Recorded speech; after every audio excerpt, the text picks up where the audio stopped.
बेटे बहू से सीखा हमने बुढ़ापे का असली सबक। विमला, खाने में नमक थोड़ा कम डाला कर। तेरे बाबूजी को डॉक्टर ने नमक कम खाने के लिए कहा है और तू है कि समझती ही नहीं। 6 महीने बाद रिटायर हो जाएंगे, फिर दवाइयों का खर्च और तेरा खर्च क्या क्या उठाएंगे। आबाजी अपने काम वाली विमला से कहती है। विमला बोली, अरे माँ जी, क्यों इतना चिक चिक करती है? घर में खाने वाले 2 लोग हैं, कभी कम और ज़्यादा नमक तो हो ही जाता है। इतना कहकर वो काम करने में लग गई।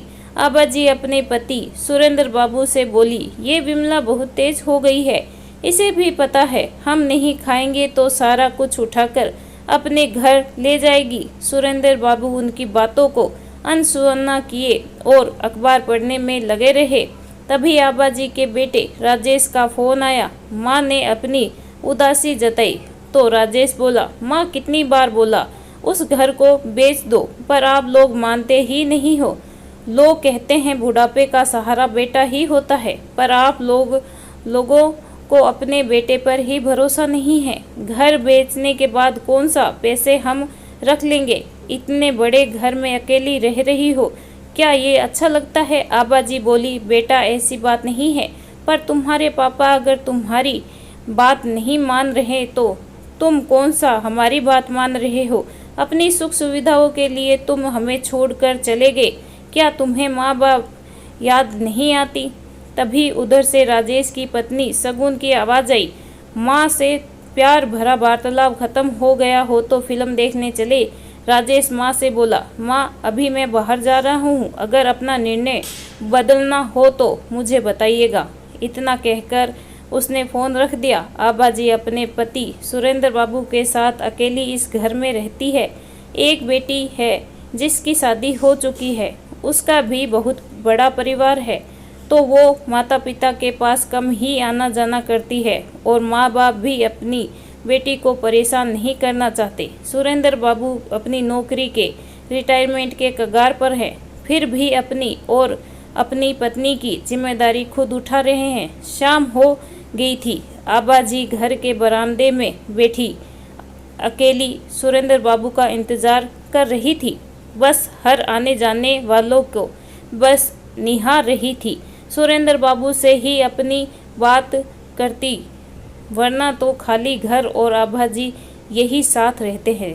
बैठी बैठी वो सोच रही थी और उनके पलों को याद कर रही थी जब उनके भरे पूरे परिवार को लोग देखकर आहा भरते थे।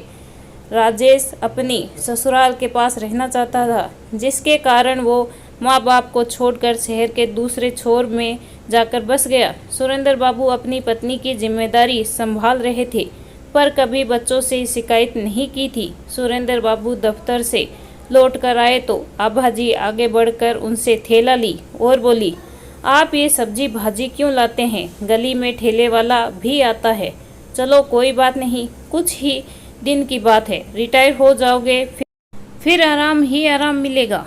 ओह विमला, अपने बाबूजी के लिए एक अदरक वाली कड़क चाय तो बना दे ताकि उनकी थकान दूर हो जाए। विमला बोली, माँ जी पहले बाबूजी को सांस तो लेने दो, पहले उन्हें दाल मोठ और बिस्कुट देती हूँ, फिर चाय दूंगी। सुरेंद्र बाबू बोले, हाँ विमला, पहले कुछ खिला दो। तुम्हारी माँ जी तो आज भी मुझे चाय पिलाकर ही टरकाने में लगी रहती है। विमला के जाते ही आभाजी बोली, ये विमला बहुत चटोरी हो गई है, देखना छुपाकर डब्बे थोड़ा दाल मोठ अपने मुंह में रखे लेगी। सुरेंद्र बाबू हंसकर बोले, क्या आभा, वो इतना करती है, थोड़ा खा भी लेगी तो क्या चला जाएगा? अपने बच्चों को तुमने इतना खिलाया, बदले में उन्होंने क्या किया? उससे भली तो ये विमला है। आभाजी बोली, अरे हाँ, बच्चों से याद आया, राजेश का फ़ोन आया था, आपकी जिद की वजह से हम अकेले हो गए हैं। सोचिए कल को अगर हमें कुछ हो जाए तो कोई देखने वाला भी नहीं होगा। सुरेंद्र बाबू बोले, आभा, दुनिया में क्या हो रहा है शायद तुम्हें पता ही नहीं, या फिर तुम उनके बारे में सोचना ही नहीं चाहती हो। मेरे बेटे ने बुढ़ापे में जो मुझे सीख दी है वो मैं कभी नहीं भूलूंगा। आभाजी बोली, आप क्या कहना चाहते हैं?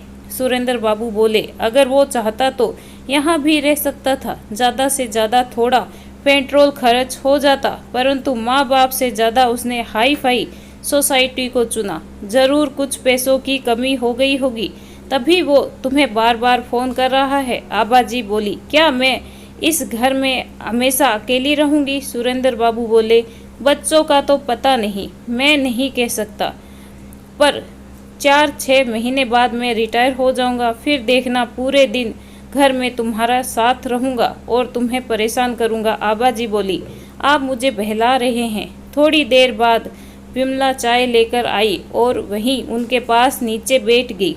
वो अपनी प्लेट में चाय को डालती और चुस्की लेकर चाय पीने लगी और बोली, माँ जी, इस उम्र में भी बाबूजी आपका कितना ख्याल रखते हैं, और मेरा मर्द तो मेरा बिल्कुल ख्याल नहीं रखता।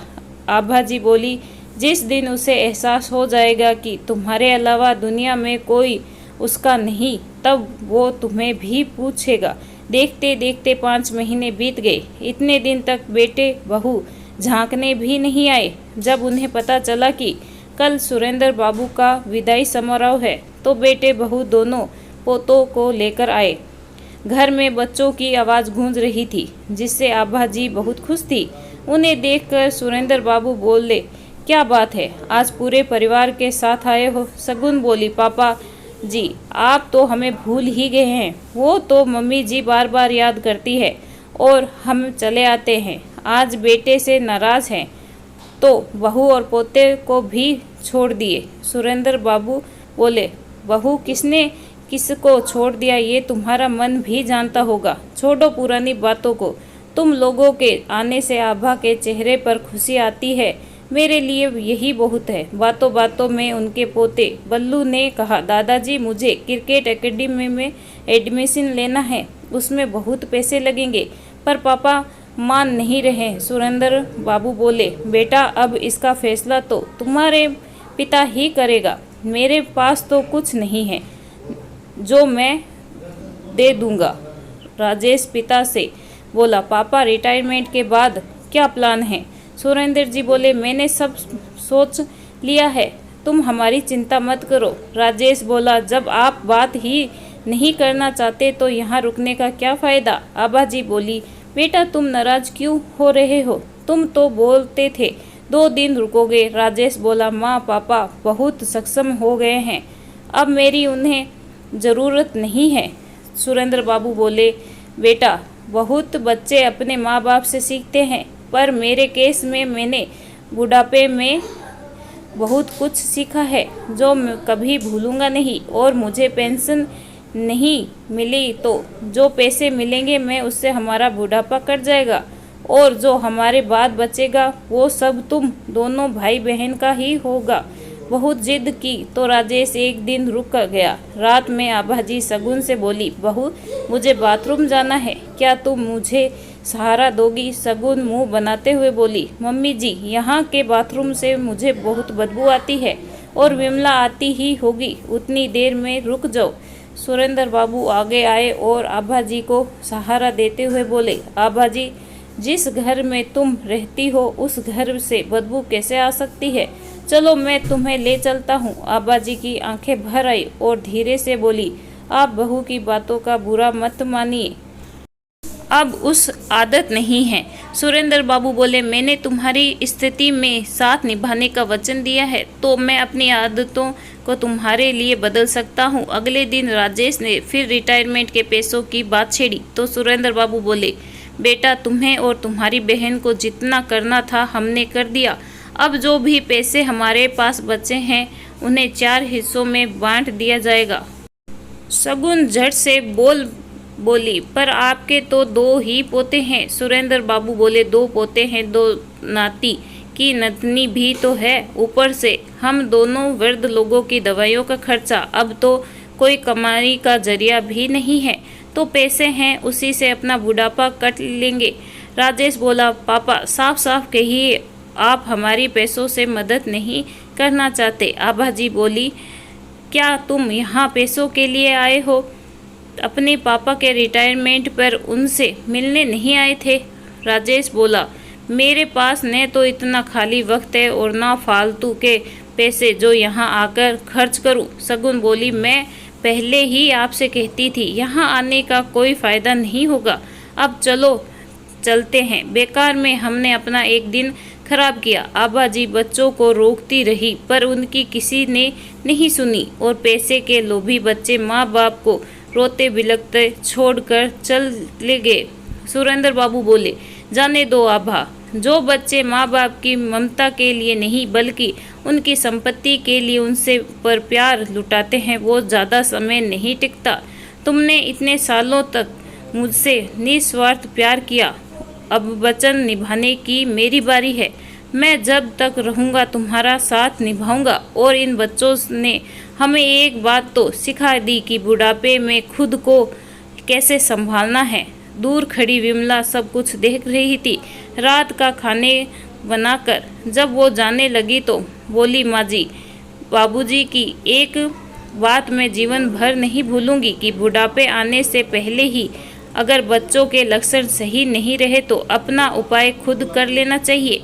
खाना बना दी हूँ, खा लीजिएगा, सुबह वक्त पर आ जाऊंगी। इतना कहकर वो चली गई। बेटी को जब इन सब बातों का पता चला तो वो बहुत दुखी हुई, पर अपने पिता के हौसले को देखकर वो बहुत खुश हुई।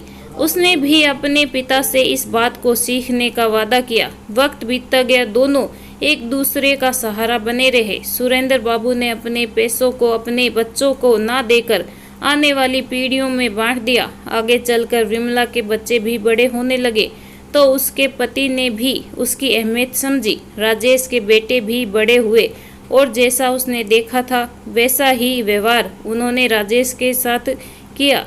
तब उसे एहसास हुआ कि जो उसने बोया आज वही काट रहा है। इस कहानी के बारे में आपकी क्या राय है कमेंट में ज़रूर बताइएगा। कहानी अच्छी लगी हो तो प्लीज़ लाइक ज़रूर करें। चैनल पे नए हो तो सब्सक्राइब करना बिल्कुल भी ना भूलें। कहानी सुनने के लिए आपका बहुत बहुत धन्यवाद।